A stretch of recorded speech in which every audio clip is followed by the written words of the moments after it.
On this episode of Brother Sports Talk, we got guns a-blazing. Sam, it's Sick'em. 0 for 1. We got the frogs. No, Sam, it's Boomer Sooner. 0 for 2. OH. Sam, it's Go Green. Can you get one right? 0 for Gopher. Well, you did get one right. Minnesota beat Illinois. Yeah. Here we go.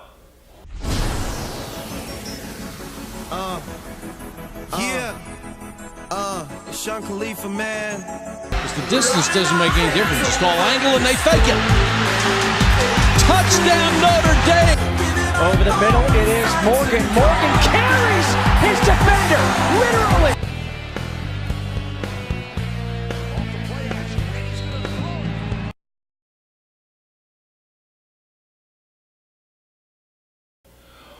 Welcome to Brother Sports Talk. I'm Ben. I'm Sam. And here we go. This week in college football, there were a lot of crazy things that happened. A lot of upsets. Heck, an FCS team beat an SEC team. But we won't get into that. But we will talk about games that pertain to the college football playoffs and what you need to know about them. First up, we go out to Stillwater, where the Baylor Bears won for the first time since 1939. The first time. 1939. Were you even alive then? No. Neither was I. I don't even think my parents were alive.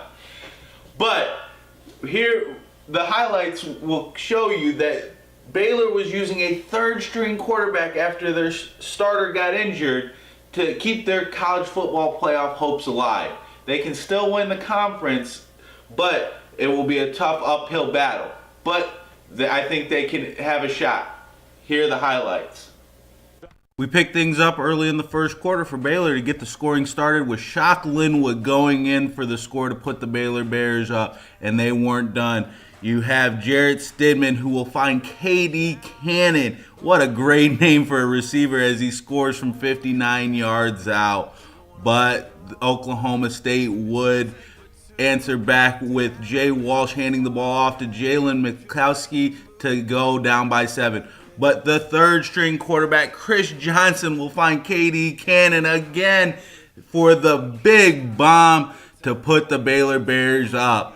But the final nail in the coffin will be Johnson running in for the score as the Baylor Bears will go on to win in Stillwater for the first time since 1939.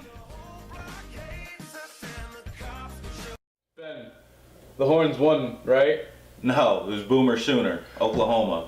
Man, I'm like 1 for 4 today. It happens sometimes. I just need to stop talking. Well, that might help. But anyway, Oklahoma, they control their own destiny in their conference. Here are the highlights. Early in the first quarter, number 12, Foster Sawyer hits a deep pass to Colby Listenby to bring TCU up 7. Oklahoma's turn with the ball. Here is a snap to Mayfield, who plays a play action, has a deep pass to Sterling Shepard to tie everything up at 7.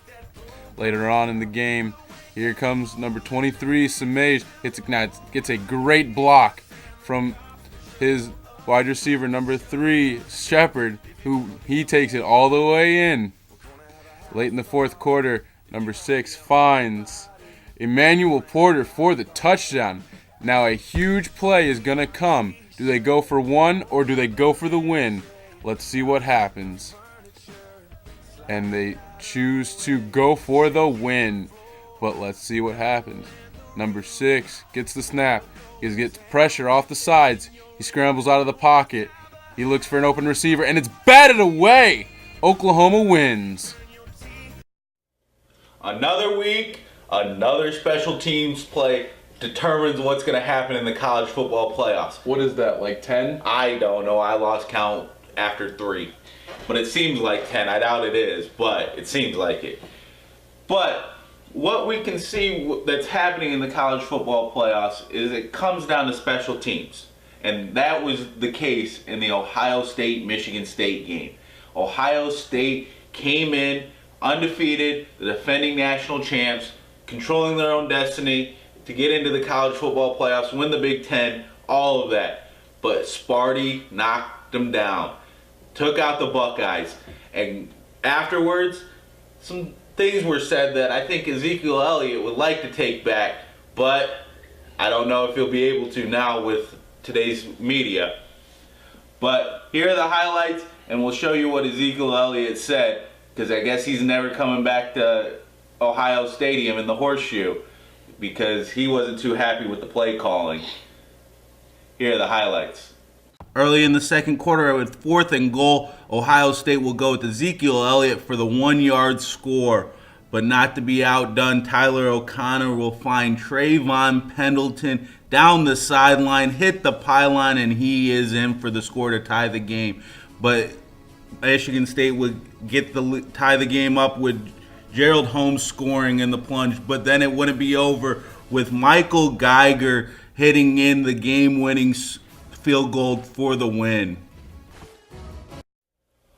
Well, teams that were in the top 4 of the college football playoffs lost. Other teams lost, other teams won. So now we got to try to get inside the heads of the committee, the college football playoff committee, and see what they will do. Well, let's think. Ohio State lost. You got to drop them out. They lost to Sparty. Now, does Sparty move up into the top 4? Well, you have an undefeated Iowa that in the same conference. Sitting at number 5. Sitting at number 5, yeah. So does Iowa move up, or does Sparty jump them? What are you thinking there, Sam? Honestly, I'm going to go with the Hawks moving up. They're still undefeated. I give them that. But I'm also concerned about if Sparty jumps up because of their toughness of schedule. They do have a tough schedule. They have premier wins over Oregon, who also won and could be possibly playing for a Pac-12 championship. You have, they've also beat Michigan, who's ranked, and then obviously beating Ohio State, who will still be ranked in the top 10, but they will fall. So they have 3 premier wins. Iowa has wins over Wisconsin and Northwestern, who are in the college football playoff rankings. Now, Wisconsin lost, which should drop them out, taking away a win for Iowa. But that win is still a very good win on the road at Camp Randall. But what do you think about Notre Dame since they only have 1 loss? Well, Notre Dame did not look impressive in the Shamrock Series against Boston College at Fenway Park.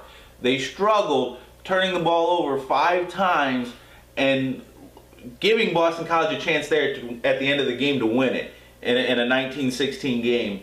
So I could see them falling, but Oklahoma is probably playing their best football right now. But they had that bad loss against Texas in the Red River rivalry, and Notre Dame beat Texas early in the year. Exactly. So you got to look at common opponents. But I think when all's said and done, Clemson will stay at number 1. Do you agree there? Oh, I agree 100%. Alabama at 2. Again, 100%.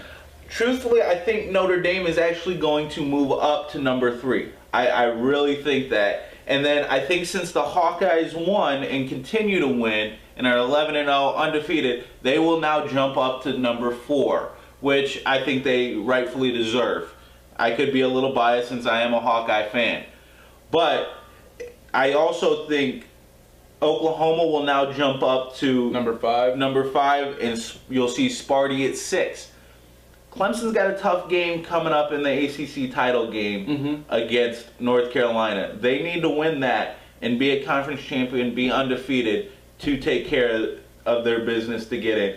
Every team has a big game next week. It's actually going to be a great day for college football next weekend.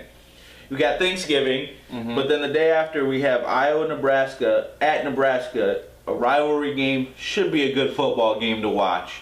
Then we also have the Iron Bowl, always fun to watch. Kick 6, baby. Kick 6. That's right. And then we could see Toomer's Corner go down again.